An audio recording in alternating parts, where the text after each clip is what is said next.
billahi minash shaitanir rajim. Bismillahir Rahmanir Rahim. Dear friends, welcome to Idea Foundation Forum.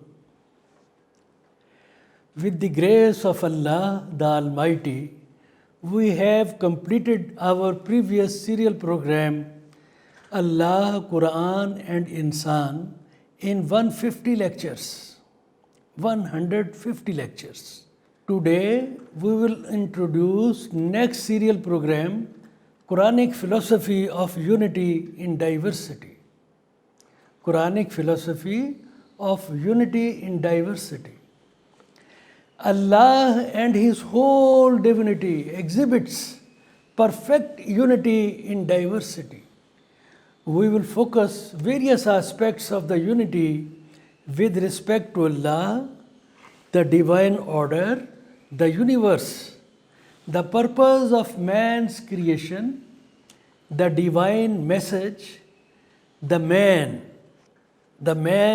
and other innumerable creatures as well. And we will also look at the mechanism by which all these elements converge to the divine unity of Allah. For fair understanding of the related concepts, a series of lectures have been planned, beginning with an introductory discussion now. So, dear friends, Allah, the architect, the creator of this universe, has created this universe, has created it by His command, Kun Fayakun, in such a limitless magnitude, and fashioned it internally into so well-netted multiple systems and laws, you may call it the divine order, that its controls and real knowledge of its size, its beginning, and its operational mechanics, interdependencies and relationships, extra, all rest with Allah alone. Thus Allah knows the unknown, and He has created nothing aimless and without truth. However, every creature is to live for a fixed period. Every creature, everything which has been created, that has a fixed tenure. Everything in the universe prostrates to Allah in submission. Allah has subjected the sun, the moon, and the stars for the service of the man. And therefore, He expects from the man to explore his universe, pursuing his science. For every sentence I will speak, you will find Quranic references. Please focus on those Quranic references at your convenient time. So Allah keeps Himself in close contact with the man, but He shares with the man what He wills. So, dear friends, Allah is the sovereign of the universal kingdom. However, as a perfect sustainer and protector, He has disciplined the whole universe under a system subjecting to a unified law, orderly framework, and fixed period of existence, reminding the man of the day of judgment. That everything will have to perish one day which has been created. There is none to challenge or share His supreme authority. Allah, the creator of this universe, created it as one single unit and then divided it into various spheres and constellations of stars and planets for good administration, for effective administration. And likewise, the earth was split apart from the heavens, providing it with water as source of living bodies. Allah is manifested in all corners of the universe. He is centered in every particle of the universe, making his physical appearance nowhere. So, dear friends, among these mysteries of the universe and divine order, Allah created the man with rotten clay, but inspired him with his spirit. What a contrast! And instilled in him special attributes to grant him special preferred status among his creatures. Allah ordered his best creatures. Which are best creatures? Angels and jinns, to prostrate to the man. Which are the best creatures? Angels and the jinns. All prostrated except Iblis, who defied Allah's orders on the pretext, on the excuse that the man was made out of low matter, and he dared to say that he would mislead the man off the right path. But Allah assured that he would have no power over his servants. Thus Allah chose the man for the great trust that he accepted, despite the fact that all other creatures had shown their reluctance to accept it. The man with his privileged status was landed on the earth to defy the claims of Iblis and testify the cause of Allah, applying his faculties granted by him in the shape of senses, mind, and soul. These were the powers blessed by Allah to the man for granting him distinction over his other creatures, despite the fact that he made to live in a planet which thou itself holds an insignificant status in the universe. So, dear friends, materialistic minds which raised questions on the distinguished status of the man in the universe focused only on physical limitations of the earth and the man as insignificant part of the infinite universe, whereas they couldn't understand the reach of immeasurable vistas of mind and soul. The man was endowed with conceptual knowledge through senses and mind so that he could approach the observable aspects of reality. Then Allah inspired him with conscience, soul, so that he could distinguish between right and wrong and approach the higher echelons of knowledge and wisdom. Allahu Akbar. So, dear friends, Allah is so compassionate and kind to the man that he didn't leave him to the mercy of mind and his conscience for guidance to accomplish the great cause of Allah as his vicegerent on this earth.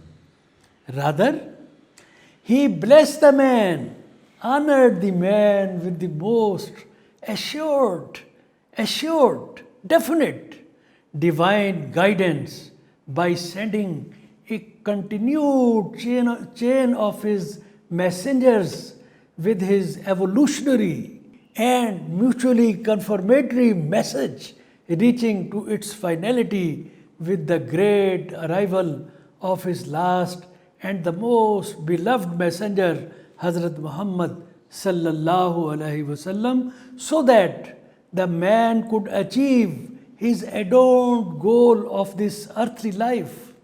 In fact, it was realization of the promise Allah made with Hazrat Adam when he was landed on the earth.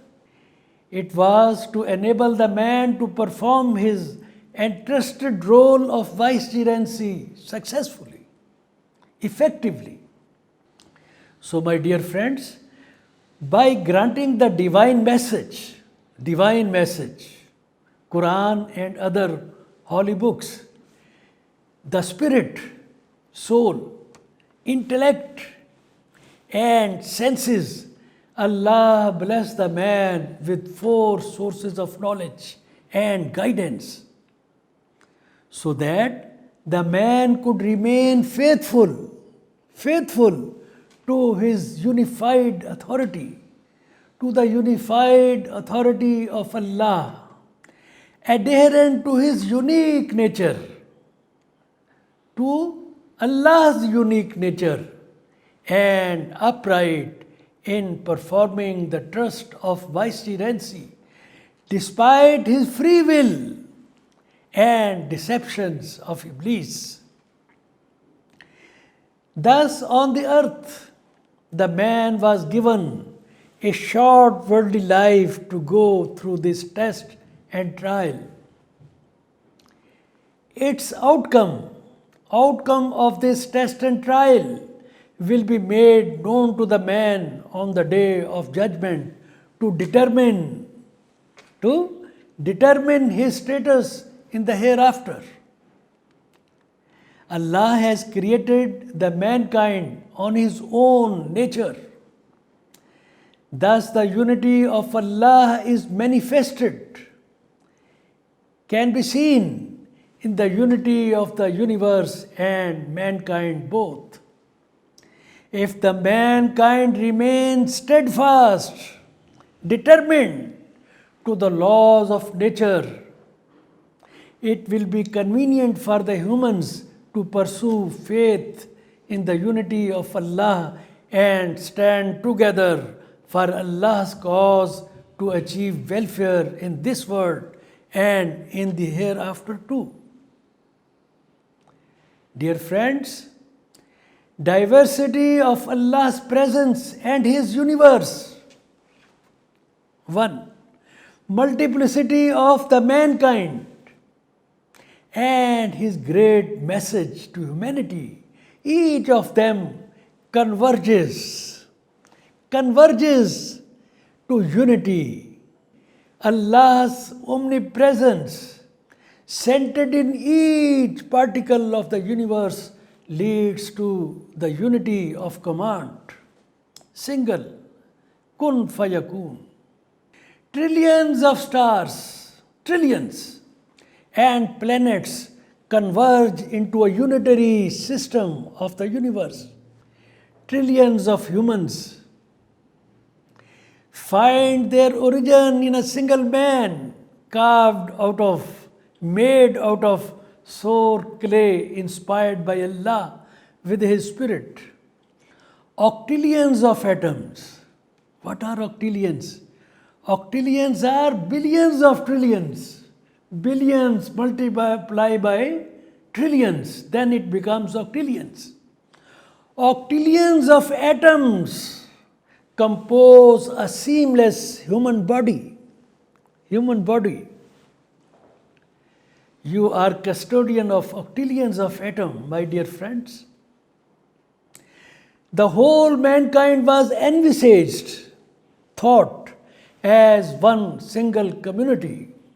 However, Allah sent His message, growing with the needs of the peoples of every messenger, that reached its finality with the arrival of last prophet, Hazrat Muhammad sallallahu alaihi wasallam, with the Qur'an as final edition of the divine message.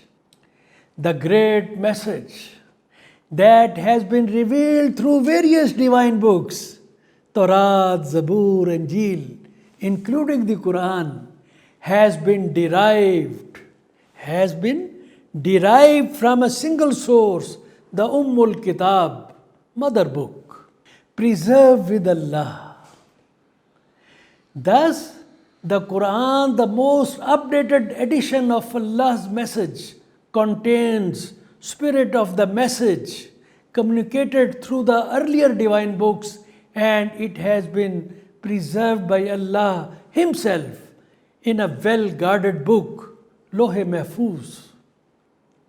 Therefore, its sanctity of Quran and its relevance will stay valid till infinity, and sincere adherence to the Quran ensures unity of the mankind for peace and common welfare for all the ages to come. So, my dear friends, for more intensive understanding of the Quranic philosophy of unity in diversity, let us focus on a chart displayed on the screen.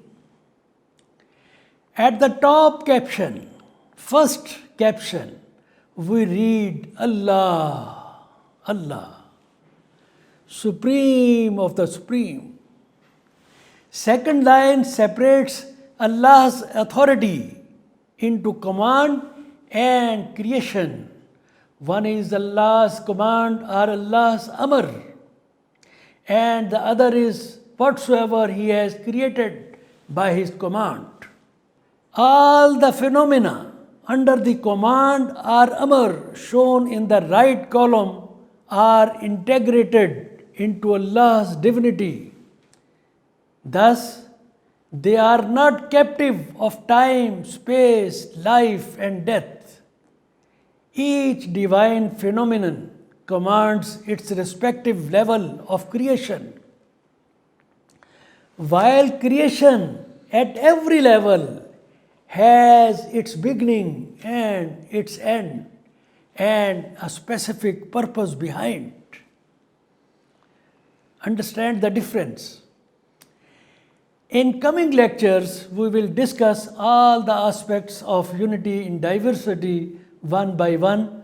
Now we conclude our discussion with the words. These are golden words, please always remember them.